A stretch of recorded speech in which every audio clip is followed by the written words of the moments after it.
CISL nasce nel 1950, perciò oggi abbiamo 74 anni di vita della nostra organizzazione.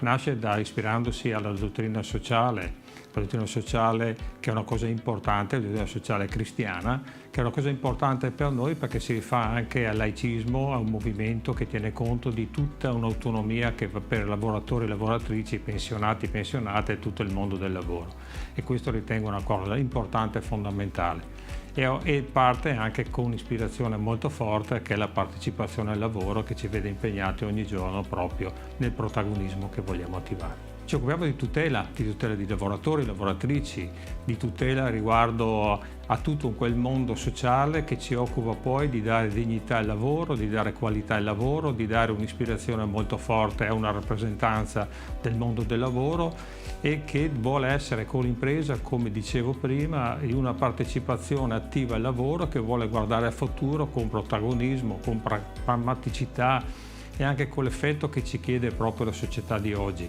Un effetto molto importante che noi dobbiamo avere e anche una grande responsabilità di rappresentanza. Il progetto futuro che abbiamo nel 2025 è il nostro percorso congressuale che attiveremo già dal mese di gennaio, andando in tutti i luoghi di lavoro, portando la nostra istanza e anche un progetto, una visione per il futuro del mondo del lavoro che avremo davanti. Un mondo del lavoro complesso, complicato, una società complessa di individualismo che noi dovremo trasformare in una comunità. Perciò dico che oggi questa è proprio l'ispirazione che dovremo avere, un percorso congressuale che ci vede rinnovati come mandato anche da gruppo dirigente ogni 4 anni, perciò su elezioni in tutti i luoghi di lavoro, per poi in varie istanze che ci saranno congressuali porterà a luglio una chiusura quel congresso nazionale. Il rapporto con le persone,